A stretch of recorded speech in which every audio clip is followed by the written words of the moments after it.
Started. It's so great to see such a wonderful turnout for the first DCSS event of the year. I'm Amy Best. I'm a sociologist over at George Mason. I'm the chair of the department there. And we are hosting the event tonight. So we were very happy to be able to do it on the Arlington campus because it makes the DC sociologists just a little bit easier to get to than the Fairfax campus. But I'm happy to see some Fairfax folks here too. And I'm so happy to be able to introduce Johanna and her talk tonight. Johanna is a very dear colleague of mine. She has been for the last decade, so that makes it especially nice. And I can tell you that when I learned that Johanna was to be the DCSS president for 2 years, and that this would be her presidential address, I was thrilled because I knew that it meant a renewed excitement, a level of energy and dynamism that would be brought to an organization that is a really long-standing organization in DC. So that was especially pleased. For those of you who don't know Johanna is the author of the very important book, Markets in the Name of Socialism, The Left-Wing Origins of Neoliberalism. The book compels us to rethink our narratives about neoliberalism and from which it sprang. It pushes us to think differently about the ways in which economic ideas flow transnationally. And so it's really left quite an impression. And if folks haven't visited her website, you're going to learn more tonight about the website. But I appreciate her website so much, in part because it's a kind of sociology of public relevance. And if you've been up on her website, you'll know that it's filled with smart comments. And what's especially compelling about it is the fact that it's a set of smart commentary that is directed by inquiry. And so in going to the site, you often feel as though you're being sort of invited into this world of sociology. And it's a very accessible world to be in. And so I will turn it over to you to learn more about her work. But welcome and thank you so much. Thank you. Okay. So actually, before we do, I just wanted to make sure that folks did sign this. This serves two ends, actually, for both Mason, but also for the DCSS listserv. So it would be great if we can make sure that we have a proper count of all of you who attended. But the other thing that I did want to do is just a little plug for our Graduate Student Association, which is the Public Sociology Association. We have a master's and PhD program, and every year they host a wonderful conference in October. It is free, open to the public, and it's primarily composed of papers by graduate students, many in the area, but some travel in from all over the U.S. And perhaps even beyond. I don't know if there's anybody coming from outside the U.S. But anyway, I will pass those flyers around too if you want to take one. So, thank you. Membership forms, if you want to renew or join the DCSS, you're more than welcome. You don't have to be a sociologist to join. We have some non-sociologists in the room. But we welcome you to join. You can fill out the form and hand it to me or to well, Carl's in the back, or Yoku maybe could help out. And we have, but you can just pass it up here if you want to fill it out and pay later or whatever. Okay, so I am. So the DC Sociological Society began in 1934, and it began as sociologists were flooding into DC to work in the New Deal government. And they were coming into DC in droves, and that the DCSS was formed to bring together these people, sociologists working in government and sociologists working in the university, to talk about the urgent issues of sociology, because sociology was the science of the day. DC was known as a place where sociology was the most important discipline at that moment. And as it went on, DCSS continued to be a place where it brought different sociologists together, sociologists in government, sociologists in the university, and sociologists in nonprofits.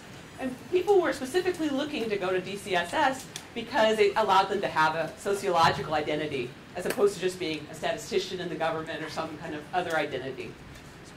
But at the time, in the 1930s, they thought that the DCSS officers considered DCSS to be more of a national association, because it sounds strange, but they saw themselves as all these people were coming into DC, these people were bringing national concerns into the district, And it wasn't really about the district. It was about people doing sociology in DC.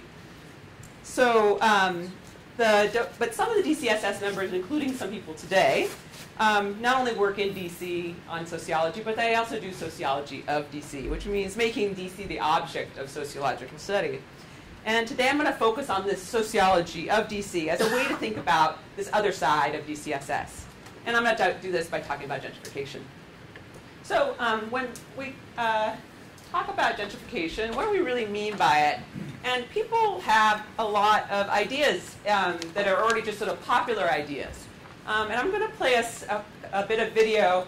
I'm working with community organizers at Potomac Gardens Public Housing Project in Ward 6, making a documentary about people's lives inside and outside Potomac Gardens. And these community organizers are from grassroots DC. And I'm helping out with a survey and doing historical work, because that's my area. Yeah? You can mention where it is besides just saying in Ward 6, because a lot of folks don't. Yeah, it's on Capitol Hill. It's at 12th and Pennsylvania, southeast. Okay, so it's right near the Potomac Avenue metro station. And so in this video, these interviews that have been done are not interviews that I did. I wasn't involved with these actual interviews. I was involved with historical work and other things. So it's this sort of public sociology I'm going to talk about. Okay, so it's... It's fascinating because, I'm in here thinking about how Potomac Gardens may be at risk of, but you're talking about that the neighborhood is also... The neighborhood is at risk of being not only re-gentrified, but just being a hostile takeover.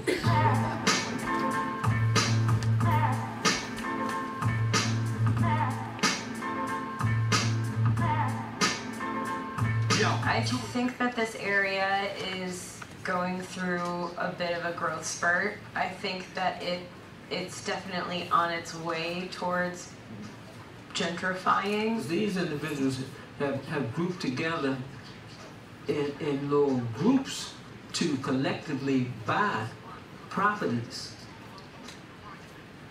to, resell, but also just to monopolize the neighborhood. It's not where you live. It's who you are. It's who you are. It's who you are. When you don't care about it. Right.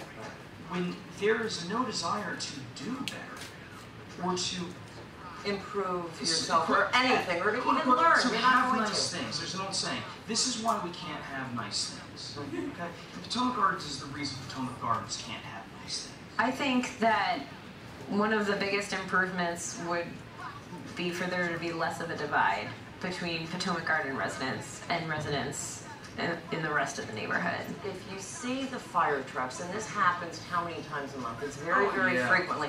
Where all of a sudden you hear all the fire trucks and they're going down to the garden. Of neighbors all the that neighbors all want it to burn. go out and we're looking to see what's on fire, and you'll hear the neighbors go burn, burn, burn. So For long-term Washingtonian residents, it's crowded. It's a struggle because you're fighting against a group of land grabbers who've come in and have no respect for the individuals who've been there for years. My hopes for Potomac Gardens is that it continue to be a home for those, or let me say, a breeding ground for hope. Because even being in this environment, if there's no hope, no good can come where there's no hope.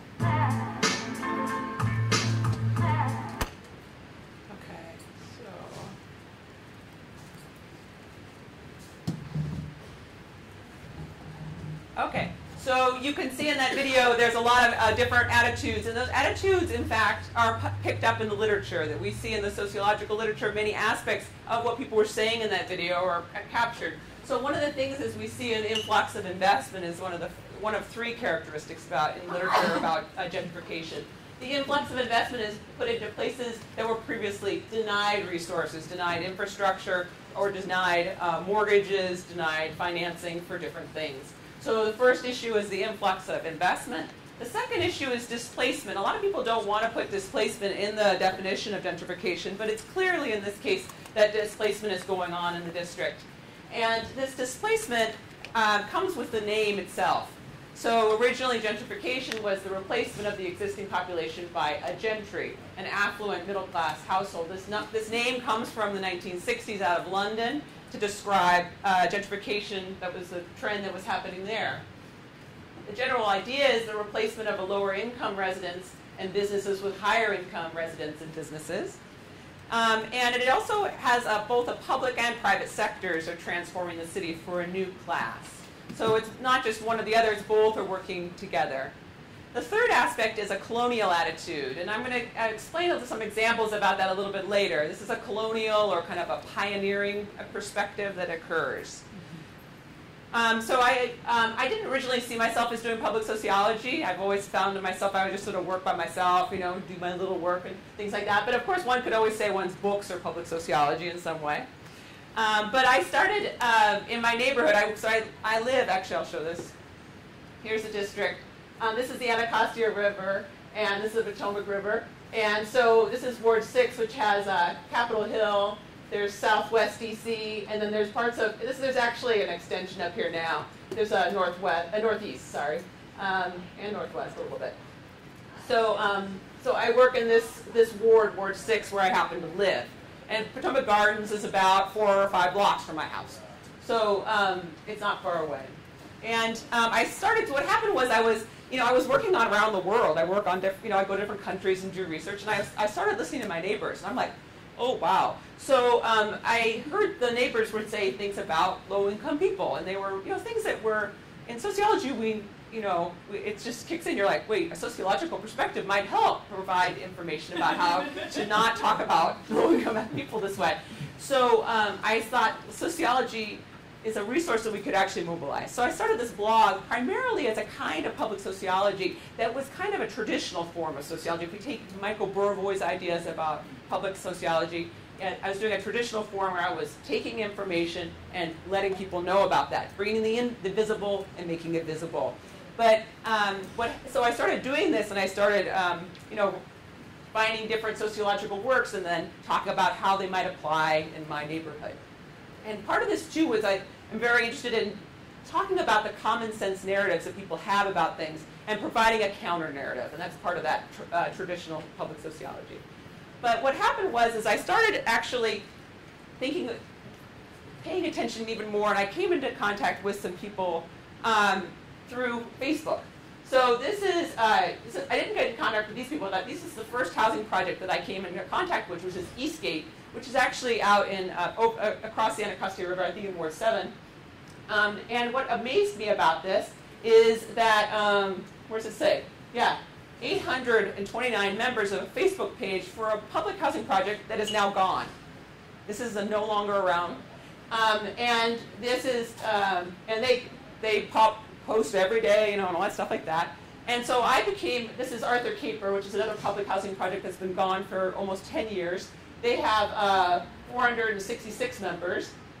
They have regular parties every year, huge annual parties, and they have, they meet every Friday and play games at a park, and they see each other bowling all winter, and so they have this huge life. And so I thought this is very, very interesting, and I wanted to understand what exactly was going on. So when I do my sociology, this sort of public sociology, what I'm doing is I'm using a variety of methods. So I'm using archival research, discourse analysis, descriptive statistics, interviews, surveys, and what I'm doing is I'm doing research continually and publishing it on the blog and getting feedback. What happened though is that while talking to the Arthur Caper people, I realized I sort of switched gears and I became more of an organic public sociologist. So I began to have a dialogue with people that I was studying. And we were forming knowledge, and so we were creating knowledge in some way together. And so with Arthur Caper people, we've been writing histories together, and then with Potomac Gardens, I'm working on this documentary. So, but the important thing about studying gentrification and studying public housing residents is that public housing residents, there is absolutely no question that they are displaced or they will be displaced if nothing happens, right? So this is a population that is or will be, unless something changes, displaced. So I think it's a very helpful thing for understanding gentrification. So there are a range of narratives that I sort of generally talk about. One of the narratives is that people often think that gentrification just began. Now, people that have lived in the district for a long time, this is ridiculous. But a lot of people will arrive in the district and they're like, oh my God, gentrification must have begun just a week ago. I arrive and then suddenly there's gentrification. So it's not new. It's in fact an old trend. So in the 1930s, I'll actually show you. So we have private urban renewal in Georgetown and Capitol Hill, and we have public urban renewal in Southwest. So I'm going to show you a map. So this is census data. I'm using Social Explorer, just a basic map. So in the 1940, professional workers, and we can see the professional workers are up here in Northwest, and then there's sort of pockets around. And what's important here is that in the 1920s and 1930s, with the sociologists and the DCSS, so people moving into the district are moving into Georgetown. And Georgetown is a place where government workers want to work. And what happens is in the 1930s is that it sets into motion movement for renovating houses. Houses are being renovated all through Georgetown. And African Americans are either renters, they're owners possibly. If they're owners in the alley dwellings, what they do is they condemn the buildings, then they go in and renovate them and sell them to white government workers. So we see a rapid decrease in the black Georgetown population. These people move into Southwest, and if they can get into Capitol Hill, they will get in there. There's restrictions, a lot of restrictions here also. So so we can see that so there's this movement of professional workers into the district, especially during the war. Then there is, and then you can see where at the same time we're working class people. This is craftsmen and foremen. There's on the other part of the city. It's a divided city by class. And also we can see what's really very important is Southwest is populated by non-professional people, much more by working class people in that area. So then what happens is in, there's the professional workers again. So what happens then is there's this renovation era that's happening in Georgetown. In the late 1940s, people bring this practice to Capitol Hill. Capitol Hill has a huge renovation program, and it is presented as a white thing. That white civic organizations will promote this as a way to retain value of the houses. And this is very, very important because parts of the district, people, let me go back to this period, in the 1940s, a lot of people had left these areas if they could, and they went up to the Northwest. There were these new sort of suburbs in the Northwest and Northeast. And so these areas were declining in value, the houses. And so there was an attempt by the city to signal to investors that there was a revitalization of the city.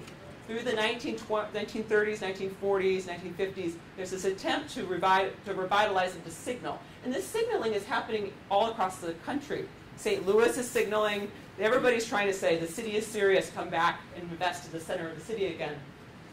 And part of the way they do this is that they do public urban renewal. And public urban renewal occurs at the first time in the nation in Southwest DC or in the 1960s. They move everyone out, so everyone in certain areas. I think it's 23,000 households are moved out, or is it 23,000 people? Or either way, these people are moved out of Southwest, and these are working class, low-income people, and they build those very large apartment buildings and condos in Southwest, and middle-income professionals move in. But simultaneously, let me just be clear, they also, at this time, not only clear this area and build middle income, they build also a much reduced, but still very prevalent, public housing projects in Southwest and Southeast DC. So public housing at this time was perceived as a way to signal that development was here. It was a positive for development. So Potomac Gardens was created as a way to jumpstart development on Capitol Hill. It was a declining area, and they built this with a well-known architect to advertise that this was a new development. So we can see then, we have public urban renewal and we have private urban renewal. Private urban renewal is done by private individuals with their private money or by real estate agents. And public urban renewals is done with the state and private companies. Private companies are building, all public housing was built by private companies. All public housing is funded by Wall Street from the beginning. So it's a public-private partnership. Okay, so now we have, this is 1970. You can see 1970, professionals have moved into Southwest where they were not before, and they're also moving into parts of Capitol Hill. So we can see the movement through here. When we can see it's even further in 2010, we have movement of professionals through here. And as an opposition, these are the service occupations. So service occupations are the support services in 2010. You can see that these more low-income, low-wage workers are moving through this area out to the east. Now, the other thing is that these patterns we see with income are overlaid on race. So we can see here that renter-occupied units are African Americans are located in this part of the city, and white people are located all through the city. These areas up here are all have racially restricted covenants on them. African Americans are not allowed to move into this area. This is 1940. It's before the end of racially restricted covenants in 1948. So we can see, yeah. Can you go back to, what is that? I don't understand. First of all, it's almost all colored the same color. Yeah. And there's no key. Yeah, I'm sorry, I forgot to put the key in. I meant to put the key in. You mean that the dark areas are heavily white renters? Yeah. So you're telling me that, I mean, Anacostia was all white, yeah. These are almost all black areas. I mean, Yeah, so this is 1940. I know that. Are you telling me Anacostia was largely white? Yeah. So there's so for example, there were public schools in Anacostia that were 90% white. The minute 1954 happens, they go majority black. It's like 1 week to the next. I can't tell without the key. Yeah, I should have the Looks key. to me like there's almost no black people to go majority black with. Unless, I mean, what does dark mean? Well, this is. I'm sorry. I should have provided that. And I didn't do it. But this is. But remember, this is also renter units as opposed to owning homeowners. Also, so there's another group of people that are homeowners. So I can't say. Sorry, I made it like a couple weeks ago. So. Okay, so this is just this is the New York Times. Shows you can see this is African American and white, and then other. Okay. So now, I'm not going to talk about whether gentrification is occurring or whether there's displacement, because there are studies that people have done this. Jonathan Jackson at University of Maryland, PhD student, has just published this article where he looks at gentrifying neighborhoods. These are gentrifying as opposed to gentrified. These are gentrifying according to education, and he finds that, first of all, that these particular blackened areas that are gentrifying have significant black population loss, and that they don't necessarily really racial diversity, but in fact racial diversity that we see in the district is powered by foreign-born populations. This is actually what John Logan found. It was reporting at ASA a couple weeks ago. He was saying that that diversity, white people moving into neighborhoods that are diverse are often moving into, they're diverse with foreign-born populations primarily. Okay, so now the colonial attitude. So this is trying to capture this brochure I found in an archive. It's put out by Capitol Hill Restoration Society in 1963, and it was calling on Capitol Hill residents. If the hill is to be stabilized and preserved, that is just what we must become and what we must remain. So this sort of vigilante idea that you might live in your house, a little island up on a hill, and you might have your coonskin cap on, looking for danger at any moment, noting things down, taking notes, and then looking very far off in the distance for crime with binoculars. So, and then there's some children maybe in the backyard, but it's gated, so you can't get out. This vigilante idea, I think in some sense captures this idea of a colonial attitude. It's an attitude of a group of people who perceive themselves as the future. The other group of people are perceived, African Americans are perceived as the past or antiquated. This comes up again and again. It's a time of an old time. That time is over. This time is coming. And so we can see also at Easter Market this weekend, vigilante coffee, which what looks like a gun in the advertisement, it was selling coffee at the Easter Market flea market. So it's not new. Now, we have some in their second and third wave gentrification. And this third wave has a more corporate developers. We can see that on the waterfront in DC. There's huge corporate development of new build. But also, I think, just related to public housing, is that gentrification in this third era is seen as in opposition to public housing. Whereas before, public housing was part of a change for gentrification. This is actually very much, gentrification seeks to get rid of public housing to signal to investors that the city is now very serious about, development. Okay, so now my second one is DC. Gentrification is a DC trend, and DC is not. It's a global trend. And so we know from Saskia Sassen's work that global cities have service-oriented economies. DC early on had a service-oriented economy, but we see from the 1970s an influx of financial services. DC actually surprisingly has a strong financial services sector. And it has a lot of high-income professionals working in business services, helping with the global economy to function. We also have, with any service global city, we have low-wage workers servicing the professionals at the same time. So we have an increase at the high end and an increase at the low end, and we have a sort of disappearance of middle income in this district. We also see, in addition to being global, there's transnational finance that is funding these large projects. And I also want to point out that there's also the public housing projects, the residents themselves are also transnational. People often think that public housing residents are isolated people who have never left the building for their entire, they're born in the building somehow, they've lived there, and they might die in the building. Maybe I don't know how they get groceries, but what we know about public housing projects, when we did a survey, we found that people moving into public housing, people moving into the houses right outside, are moving in at the same rate over time. People move in and at different times, move out in their lives. And importantly also, children leave their families and go on and have their own lives. Their parents might stay in the housing project, but then they go off. So, yeah.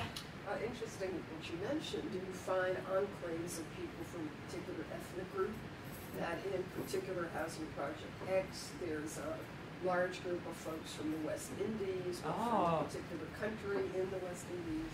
Well, I couldn't get to that in this survey, but the survey we basically asked people where they had come from, and it was really just immediately before. So they may have been from West Indies in some time in the past, and we didn't that would have been a great question. So we just were looking for where did they come from, and most of the public housing residents had come from another part of DC. Most of the people in the surrounding buildings outside of Potomac Gardens had come from another state in the United States. Okay, so gentrification is global. Then, one other thing is, also that public housing, and I'm going to talk a little bit more about why this is the case, is that public housing also is perceived, public housing residents have often been part of a transnational movements in the fact of Black Power movements.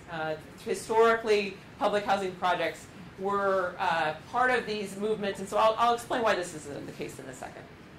Okay, so people sometimes say that gentrification is a costless positive trend. And we know that in the sociological literature, there's a lot of evidence that there are individual costs to being displaced. Mental and physical illness, the loss of community and social capital. There's a great deal of documented grief under all forms of displacement. and there's homelessness involved. We also have divided cities that occur because of gentrification. Okay, so, but also what I want to talk about just briefly, I only have a little bit more time, is that the people that lived in the city created a city in the people often say, like, in the past there was sort of nothing in the city. But gentrification is here because the city is desirable, right? There was the people that lived here in the 1950s, 60s, 70s, and 80s created a desirable city.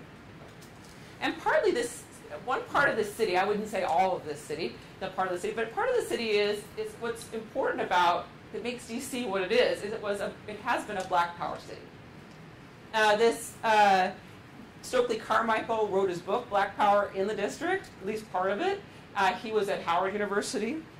Marion Barry talks about, in his memoir, he talks about that he was trying to implement Black Power ideals, and that he was meeting with, as most Black Power leaders, meeting with leaders around the world, in Africa and in other parts of the world, to be part of a network of Black Power leaders. This is important for many reasons. One reason is the work, I'm thinking about the work of David Brady. He works on the Luxembourg income study, and so let me just move that up for a second. I just want to tell you. So and David Brady does is he looks at industrialized countries, and he shows that to live as someone in poverty in industrialized countries is fundamentally different in different countries, right? And that the difference is basically on what the welfare state is doing. And so to be poor in Denmark is a fundamentally different experience than being poor in the US. And so I would say that this is also important to think about that different cities. If you're poor in one city or another, it's going to be different as well, because the city has a different tradition. And so what he says is that the two of the four most important factors are that are involved in whether you have a welfare state that has egalitarianism is leftist collective political actors in power with latent coalitions for egalitarianism. These groups are ideologically committed to normative expectations about alleviating poverty and establishing social equality. In the 1970s, poverty goes down a significant amount, while in the United States, in general, poverty goes up. So we can see that this is just one measure of many measures, that the district was a district where to be poor was a different experience. And it wasn't only that you were given money. It was that you could participate in a way that you couldn't participate in other cities. And you could not participate in that way today. Right? We have a very different city that doesn't encourage that kind of participation. So for my example then is about public housing projects. Public housing projects always had community centers. And one of the things about the community center is that it was a place where people would have concerts maybe every night they would have concerts. They would have, Chuck Brown would come through once a week and play. But people in the housing project would have bands. People would be playing every night at different parts of the housing project. There were people doing different kinds of music. And then there would be sports. And the sports teams would play not only across the city, but they would then go on, and people would then be on major sports teams. And these places were places of political life. So people would come. If you were going to announce anything big, you would go to a public housing project and announce that this was happening. When Jesse Jackson decided not to run for president, he announced it at Potomac Gardens. So this is what people did. This was a place that was perceived, it was a place perceived as politically significant, right? That public housing residents were politically significant people. And that they mattered, their opinion mattered. It wasn't just people being nice to them. They were actually very organized. And there were a lot of them. They also were linked in then with networks throughout the city. So that the city was populated by institutions where low-income people were active participants. They were active politically and economically. In this situation we have now, these institutions are being broken down. So the public housing projects have been many of them have been destroyed. And these institutions we have what I would call a gentrification of political life also going on. And I think that's significant to think about how the city, gentrification doesn't only change the people, it actually changes political life and what it means to be a citizen. So I think it's very significant, and I don't think people talk about that enough. So, so this idea of the city and the city as being so important became, I was surprised in some oral histories I did with people in Arthur Caper public housing project. And so this is, I'll read this. This is from a former Arthur Caper resident. So if Arthur Caper, this is my notes on what he said, so it's not his exact words. If Arthur Caper had survived the hard times, Arthur Caper would still be there, and there wouldn't be $500,000 townhouses. There would be affordable houses for people with decent jobs who wanted to raise a family. Now he drives or walks up 3rd or K Street Southeast. It's like any other town. It's cold. There was always something good happening at Arthur Caper, even though any community has a few problem people. And this is his quote. It was part of the district, like a finger or an arm in the body of the District of Columbia. You just cannot destroy a community and expect the city to thrive and survive. Now this is an unusual statement for if you come from outside of Arthur Caper. You're like, what? Destroying Arthur Caper would destroy the city. What does he mean by that, right? So what kind of city is that he means as being destroyed? So I'm trying to think about what this other city is, or what this city is. Where what is it? What are the contours of it? But another thing that people often say is that gentrification is inevitable, and we think things are inevitable, especially when we hear the word globalization. Globalization often implies it's global. It's like, wow, it's going to happen to you. So, but I would argue that it's not. And this is Sharon Zukin.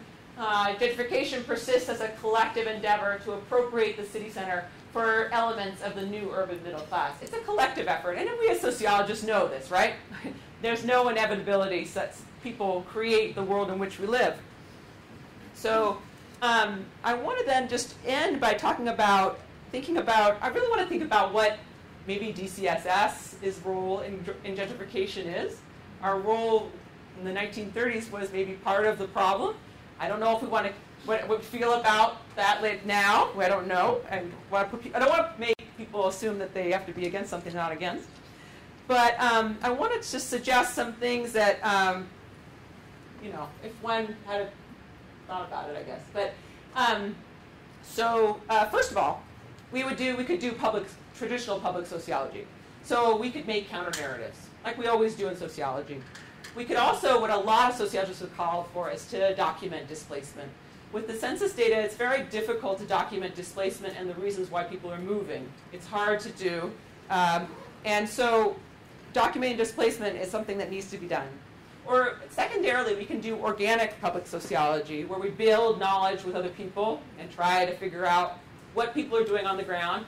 So Diana Pillsbury is here she's working with people at CCNV, a homeless shelter in the district it's threatened by gentrification, and working with people on the ground like her and other people. What kind of help do people need? Sociological skills. How can we work with that? And then thirdly, I want to say that we really need to think about renters. And this is our colleague Tony Samara in June came out with this report, The Rise of the Renter Nation. It's a very significant report talking about what can be done to make renters' lives better. And in the district, what has been the focus of many organizers, and really great organizers, has been on home ownership among minorities and low-income people. And of course, that's very important, and they've been working on it to promote what is called limited equity co-ops. However, I feel that this is overwhelmed. No one's really talking about renters and how to protect rentals in a very serious way. And there are many ways to do this, and I want to recommend two particular things. And Tony recommends protecting public housing. Don't destroy it. We know that under Hope 6, only 19% of the people in the public housing projects are allowed to return.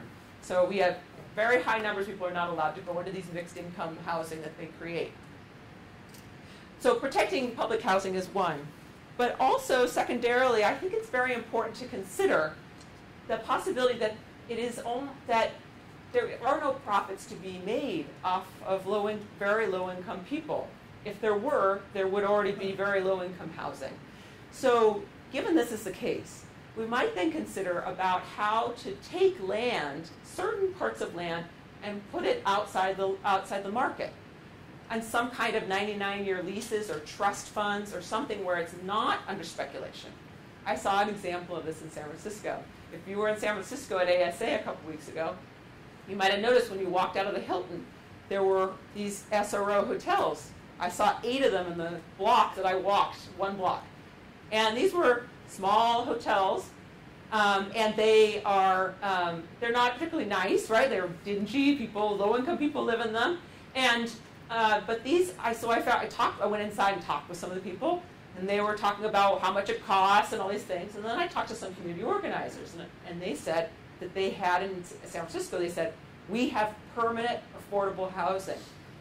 And I'm like, what is permanent affordable housing? We do not have that in the district, except for public housing. And they said the SROs, these single residential occupancy hotels, are under restriction. They can't be sold. And they can't be sold for anything. They can only be SROs. And that they're run either by private owners or they're run by nonprofits. The land is on 99-year leases. And so these SROs have to remain as SROs for at least 99 years. So this is actually a form of permanent affordable housing, which I think is something we could learn in the district. I think we used to have SROs. I'm sure we did. All these cities did.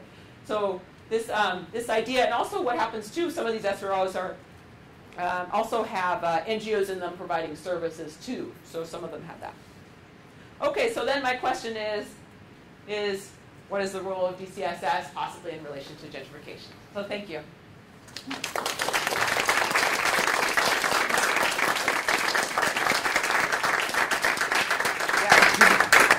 Hi, thank you for a great talk. I'm very new to the area, so whatever I say is not coming from someone who knows anything about DC whatsoever. But just based on first impressions of the area, the kind of gentrification seems to matter a lot too. So DC overall seems to have a very transient population. So these new urban middle class are not just families who are looking for better located neighborhoods to move into, but you have a bunch of new college graduates, new graduate school, or new government workers who are coming in and who are there to rent, pay high dough, get in a nice neighborhood with nice restaurants, be there for a year or 2 or 5 at max before they have kids or they figure out what they want to do with their lives and then move on. So the kind of things, that profile of renters or condo buyers, even if that, is a lot more different than in a very well-established neighborhood. Then you have families who want to move in there, like in San Francisco, where you can ask them, oh, okay, you're going to be there for 99 years. I might be wrong in that, but given the fact that we have maybe that kind of transient population in DC, do you think maybe tackling this issue has more challenges, or maybe has to be handled a little differently? Yeah, Jail. We That's a great. Can I just tack on? Often they live together, like 4 or 5 yuppies together. Yeah. So they don't question that they're paying $800, $900 for a room. Right, and investment back in the community is probably one of the last things that comes into the minds of these people versus families who are invested to live there for an extended period of time. Yeah, Bill? And well, that's true for a few years, but then these people start moving on with their lives. Yeah. They meet somebody and they get married, and they want someplace they can live together that's bigger than an efficiency. So then they start looking around in the neighborhoods to see if they can find a house. And so then they go and they buy a house, but they don't have huge incomes, and a lot of them some of them are working for NGOs, and so they're not making big salaries and can't afford a house up. They're not 2 lawyers, so they can't afford a house up in Chevy Chase. Right, so they start moving up 14th Street, right. And so then they start, it starts spreading, and they move out to the fringes of Capitol Hill, and Capitol Hill grows over time. Yeah, it's the same problem. It's just we do have a lot of. I mean, in DC is often has had single single households since the 1910s. There have been significant numbers, and I think 40% of the DC households are single-person households. The interesting thing about this is that there is a long tradition in DC of group homes that were all throughout the city, and that people lived in these group homes. You could live there your whole life in different parts of town. It was this different environment, especially up in Mount Pleasant. And so there are group homes and also other forms of living. So, for example, what happened when they destroyed Southwest is that people lived in, there were houses there that people had lodgers, and there were relatives, and a bunch of aunts and uncles who lived somewhere in the house, and all these people lived in these very large households, multi-generational households. And when they destroyed those areas, they created 2- and 3-bedroom, either public housing or condos and apartments. So these households automatically had to shrink to fit in those spaces. And what we see now is the expansion of studios and 1-bedrooms, and that people who are then moved out of public housing projects are then asked to, so for example, some people have their adult children living with them because the adult children don't make enough money to live on their own. So the adult children are then, they have to make a decision. Do I move into the new, if I'm offered an apartment, I'm offered a studio, I can't live with my adult sons in this place. So the places that are being created for people today are not places that fit a lot of people and don't have this sort of collective group house mentality that was once here at an earlier time. Yeah. Very interesting talk. I want to ask this question, which is maybe a key question for the traditional idea of the traditional gentrifier, which is the rich person, rich family, coming back into the city because now they're tired of the 1-hour commute, or maybe not that long in this area, but maybe. And so they want some of these new, fairly new urban amenities. They want the new community that has the Starbucks now and so on. And I'm glad you emphasized that your concern is for the renters, because I got to say, I am a gentrifier, I would assert, you are too. And the person whose house, the couple, but he was by then dead, the person whose house I bought was delighted to have me buy it. They were African American and old, and they were not going to be able to stay in the house because of age. I'm working on that myself, but that was then. And so my question is, where would you have rich white folks live? I'm dead serious. No, this is a good question. In Potomac, isn't that the problem? Isn't the problem Potomac? So don't we want them sprinkled through Capitol Hill? Don't we want them sprinkled through my neighborhood, Brooklyn? Don't we want them sprinkled in Southeast? Isn't that what we want? Well, we could also have this. This is a model. So that people talk about deconcentration of poverty, so bringing people into these pockets of poverty. But other people, of affluence. Exactly. But the deconcentration of affluence should happen where low-income people should be populating Upper Northwest. No one's offering public housing in Upper Northwest ever. It never did. There was no public housing built. It was immediately against. So if actually you had really nice public housing in Northwest available to very low-income people, that would be a start. That's not a bad point. But and let rich people move wherever they want. It dodges my question. Yeah. Where do you want rich white folks to live? Anywhere they want. But you're saying you want to have people sprinkled everywhere. We kind of want people sprinkled everywhere. That's what I want, but I didn't hear what you want. What do you want? I want. Part of the thing of what I like is I think that it's a very rare thing to create a community, and a community that you find worthy or something. For example, on Capitol Hill is Mr. Henry's restaurant. Does anyone go to Mr. Henry's? Mr. Henry's it's really nice, isn't it? 67 Roberta Flack. It was 1967. Roberta Flack used to sing upstairs, and it's you go there and you just feel great. And there are all different kinds of people, right? It's just all different kinds of people. You just sit down and it's a community. Now you can criticize it because it was an earlier form of gentrification or whatever, but I feel as if when people create places that bring people cross-class, cross everything into a space, it's actually, you don't want to destroy that. So if the thing is that if you could figure out a way for gentrifiers not to have a colonial attitude and to not desire the place to change to fit their world, then that would be good. I don't know quite how to do that, except through massive indoctrination. Well, I mean, the renter thing is interesting because, one of the shifts that we have seen in the last several decades is just a rethinking about what homes are, right? So that we've now have consumption of homes that's really organized around investment. And that's relatively new. And so, so people are, as they think about public housing, the first thing that comes to mind for them is their investment concerns. Yeah. Right? And so, I'm not sure, this renter thing is interesting to me, actually, because we never uphold that as an ideal, that you could be a renter nation, right? That we really do have this premium on home ownership as sort of tied to well-being, to the good life, and all these different things. And so, there does seem to be something there. Yeah.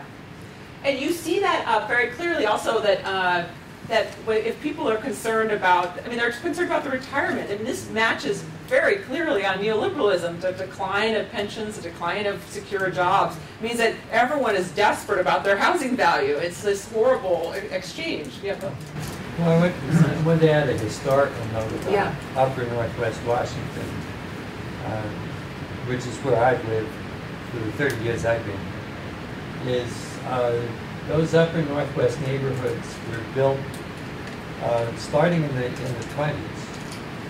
There was some effort to develop them, up around American University, and the Chevy Chase Land Company was founded in something like 1910. And so that's when Upper Northwest started to be developed. Until the early part of the 20th century, that was really pretty rural. And Tenleytown was just a little country community, basically. And on top of Tenley Hill, where Wilson High School is now, and going down the north side of the hill, there was a community of blacks that lived there and had been there since the end of the Civil War. They moved there during the Civil War. And so as it was developed as a suburb, most of those houses were gotten rid of, and the street pattern was changed when they laid down the grid pattern of DC. And so Upper Northwest Washington, as we know it today, is only coming up on its century anniversary. And most of the houses up there were built like in the 30s and the 40s. Of course, not so much in the early 40s, but in the 30s and then the late 40s and the 50s is when most of Northwest Washington was developed. The part that you think of as the rich white areas up there, it doesn't go back very far. Was with the streetcars also helped that development, I think. Yeah, the streetcar used to run out Connecticut Avenue, and that's where the Chevy Chase Land Company got its start. And the bus station at the Connecticut Circle there used to be a place to turn the streetcars around. Right. But Jessica, you had some. Yeah, I have two questions. One was, why isn't there repeat again in the third wave of gentrification? Why isn't there public gentrification? Like redoing more public housing, public investment. And then my second question was, have you heard of these micro apartments? And are they really taking off? Or I think they seem like a little rip-off. Okay, so get money out of people.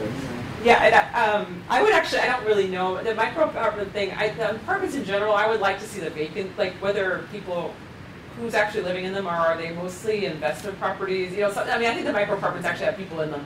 But one other thing with the public housing investment, there is public investment in development in the district. It's just a different form now. That form takes part, like for example, when you see the redevelopment of waterfront, there's the streets, the lights, the infrastructure is being funded partially through public investment. Public housing is perceived as anti-development.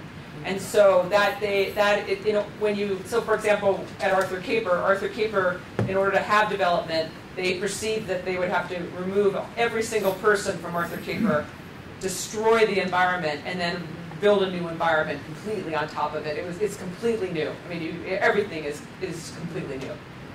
Yeah. Okay, a couple of things. One, that there has been an active tenant association in DC. A woman who lived in the Van Ness complex for many years was involved with that. It's called TENEC, T-E-N-A-C, and they occasionally put signs on bus stops and things like that. So they've tried to at least preserve some tenant rights. I'm originally from New York City, where there has been rent control. You've heard of not so apocryphal stories of people looking at obit notices to see who's dead and whether they can get the rent control department. We have that here in DC, but it only goes up to buildings that were built, I think, before 19 what?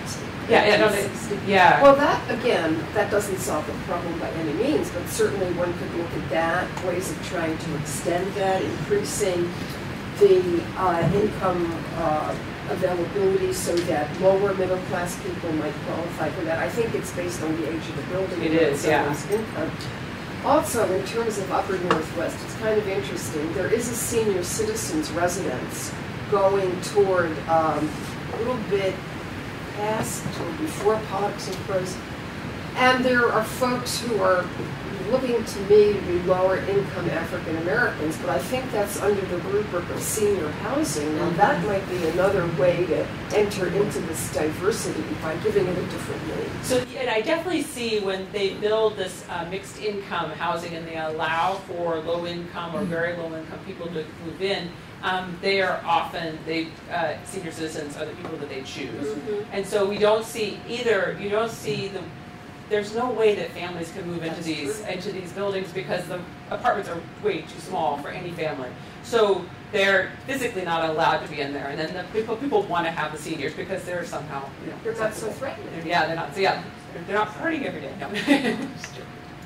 Other thing, So I'm new to the city too, and when I moved here, so there's a lot of hearsay, I guess. Somebody said, "Oh, DC is at least one time was one of those cities that had successfully integrated." So I don't know if that was ever a reality. So I guess is that it. And then so we're seeing gentrification happening, and I've heard other people say it's inevitable. You can't do anything about it. So which is your little question you kind of leave us with a bit. So who is currently in the city trying to do something about fight against gentrification? Well, there's lots of groups like TNAC, and then also the Empower DC, Grassroots DC. There's and I don't know, Diana, do you have others to suggest? Yeah, there's lots of groups.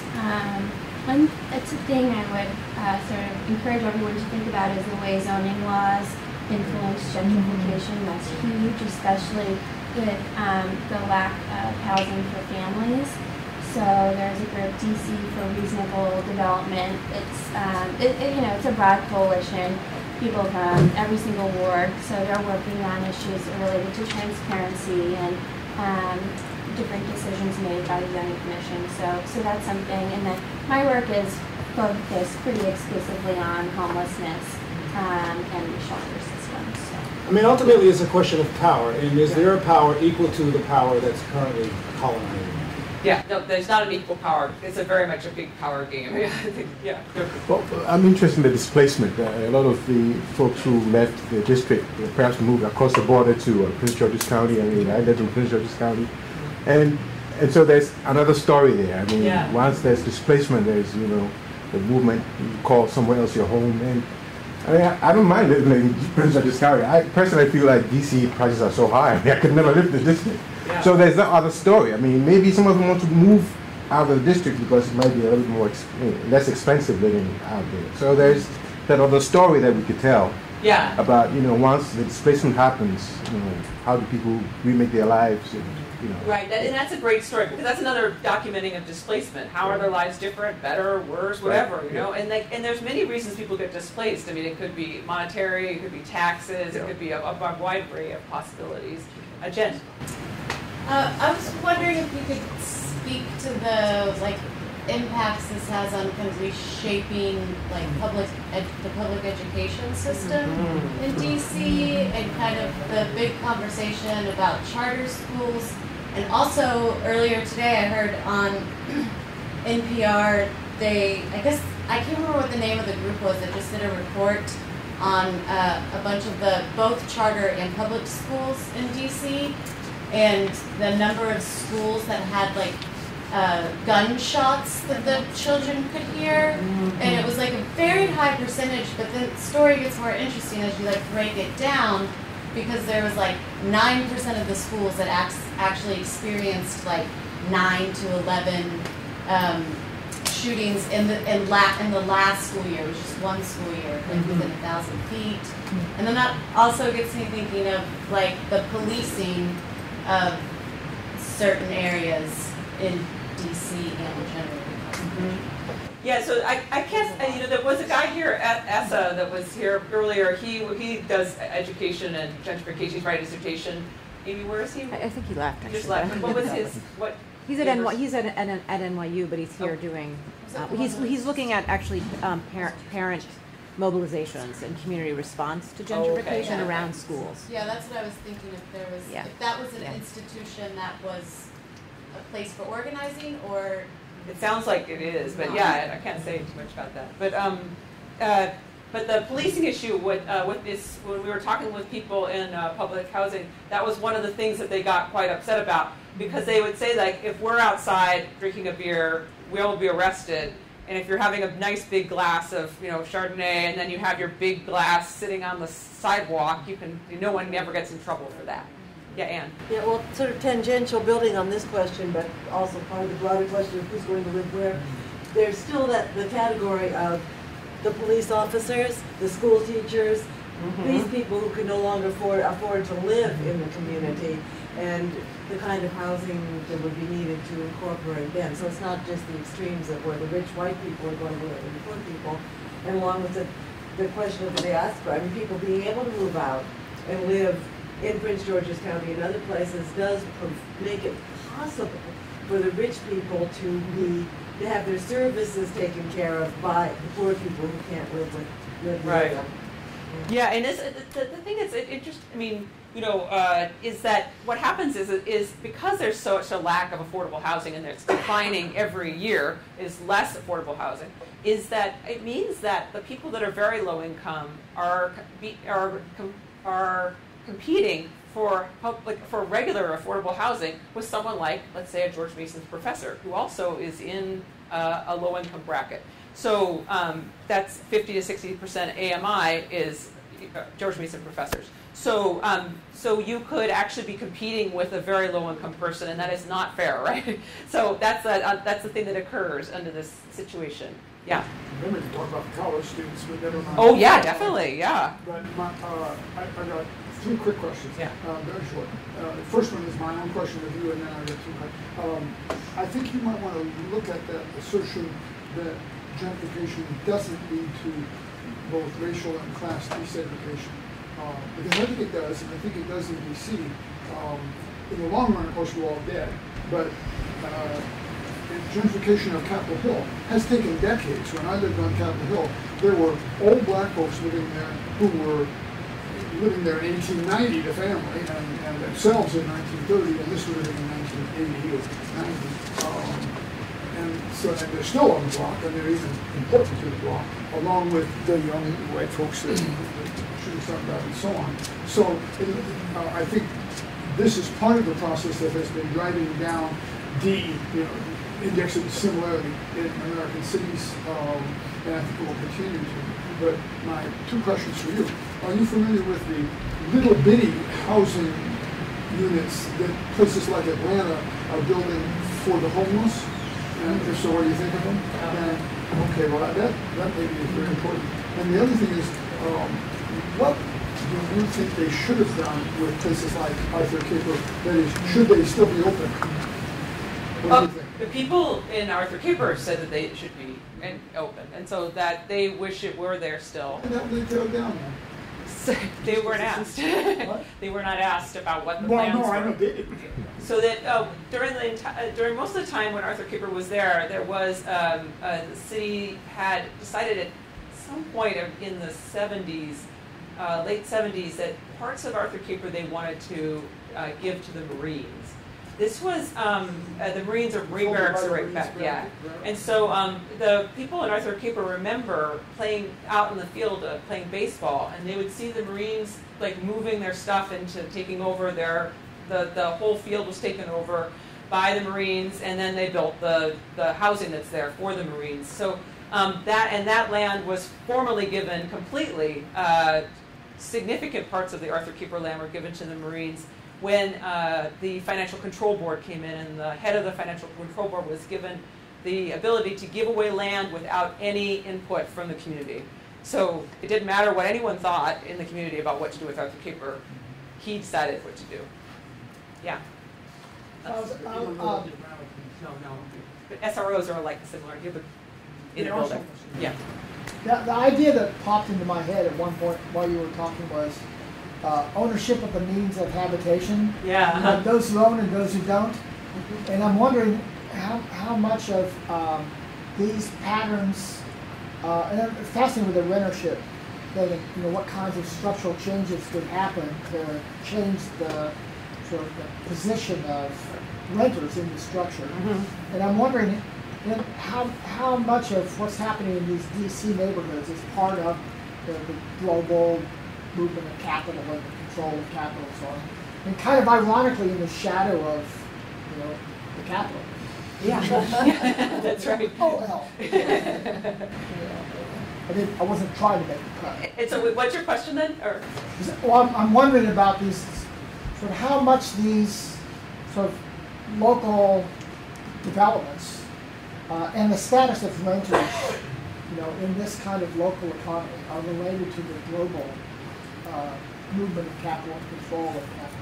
It is. I mean, it's very clearly related because of especially with the rising cost of housing. It means that you can make more money by selling it to a developer, an apartment building to a developer, and we see that in Chinatown, right? There's a big Chinatown affordable housing complex that's been sold to a developer. So this is occurring through, in many places. I fear that the Park Southern is actually this whole political debate about Bowser and Park Southern, I think, is actually a way to get that be sold. That's going to be sold. So I'm a little bit. So I think that, but it would be. I think we need to have the discussion about how a renter nation might actually look like in a positive way. Because I think that the ownership situation has made it we have a divided city, right? Like that one is completely unstable, and the other one it has more stability in some way, but it's also desperately trying to deal in this neoliberal world at the same time. Yeah. I'm just listening, yeah. And I just think it's interesting that nobody has mentioned the metro yet. Yeah. And to me, what's different about DC from cities like Philadelphia, New York, and Boston, and San Francisco, and Chicago, is they all had public transit, light rail, all along. And so I think one of the reasons DC feels so different about gentrification is that even though you say it's been going on for a long time, it really just took off when the metro came in, and it's still taking off now, like along the Green Line, and every day we read in the newspaper what's going to happen to the Silver Line. And so a lot of people said they just got here. So the people who just got here don't remember there was a time before the metro. So I just wanted to say, oh, nobody's talking about the metro. Maybe it doesn't matter, but no, it does matter. And we see U Street changed fundamentally. It was '89. There was the bringing of the metro stop at U Street, and so this really does. It is the metro is very significant. But also, this is the thing that's really very unfortunate. Is there are so many great things get kind of like the metro is such a good thing, and it also helps encourage gentrification. So it's like something really great gets twisted in this environment where it even increases values of homes, and if people get priced out of areas near metros where everyone should be near a metro, right? Like it shouldn't be a problem, right? But this system in which we're in, good things become problems. You know what I mean? Like the fact that people are living together becomes a problem. Why is it? But it's because of the system is, it just makes good things bad. Yeah. Just a comment and a question. So in Madison, they were trying to do something with this in terms of the zoning laws. And so what they tried to create was to change the zoning so any new developer that came in, even if there was to keep that mixed housing, there was a percentage of houses that had to be this permanent. Okay. Yeah, and so even if the others sold to higher income people at market rate, these were always going to have to sell at below market rate. Okay. And keep that in. And I know they have in DC, they have inclusionary zoning, which I think is that idea. And as far as I understand, so there's some number of inclusionary zoning is also home ownership again. So it's not a lot of rentals. That's the issue, part of the issue. But also inclusionary zoning has not been enforced. I heard that there was only one building that was in the past. It's been in place since Fenty, and it has been enforced once, I think. But also the inclusionary zoning is, so it's not enforced, and also, I don't know what else I was going to say, but Diana, you want to say something? Well, yeah, I mean, I think in the zoning, at least in my opinion, there's more exceptions than the rules. Yeah. So with the PUDs, the planned unit developments, that are coming up all around the city, and then the combination, even the deals that are struck, okay, we're going to take this affordable, we're going to take this public housing development down, one-for-one replacement, and it never happens, and there's no body to actually make sure that happens. Yeah. Or the body that is supposed to do that doesn't do it. So I asked, for example, there was touch my microphone. The attorney generals, asking the attorney generals, are you going to enforce the law? And if we got attorney generals that actually enforce the inclusionary zoning laws and monitor these things, that would be a huge improvement, I think, right there. Not the answer, but it would make the situation a lot better. Yeah, please. So then I have a question in terms of the methodology. So how does it feel to go from being a traditional sociologist to doing more of the organic public sociology, and what was your, what did you learn from it? Well, one thing is that I was nervous going into it because I wasn't quite certain what I would do, because I wasn't a public sociologist. So I'm like, what do people do exactly? So I thought I had to go out and learn to become a filmmaker, and then I was going to and then I was going to learn I was going to find all these people to interview all by myself, somehow be invited into people's houses, of people, I didn't know how it was going to work. So it was a process of okay, how can one actually do this? And it's great because there's a division of labor. I can do my sociological things that's a helpful thing. And then also that I can learn from other people that they have their own skills. And so this has been a great, figuring out how to do that has been helpful. I find that sometimes I get in situations where I do things I have to do sociological things that I don't really enjoy. I really like the idea of going door to door and asking people surveys, but I don't like actually doing it. I'm just when I do it, I'm like, oh my God, I love hearing these things, but I really just want to sit alone in a library. So it's a strange thing. So that's learning what I do and don't like is also important.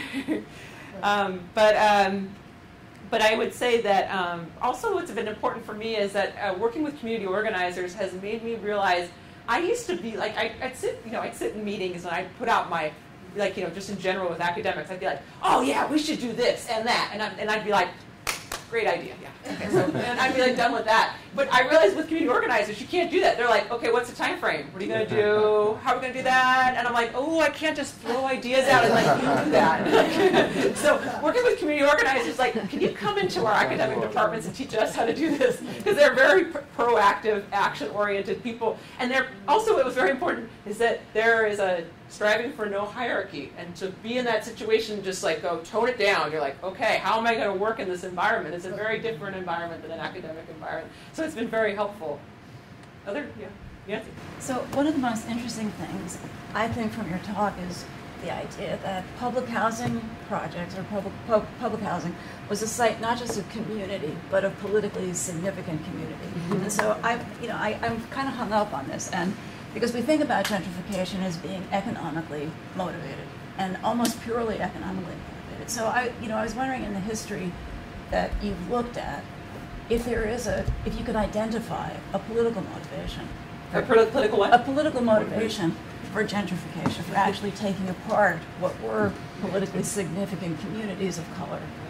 Yeah, so people say that this is actually the case across the country, that politically significant places of radical black power were places that were just dismantled first.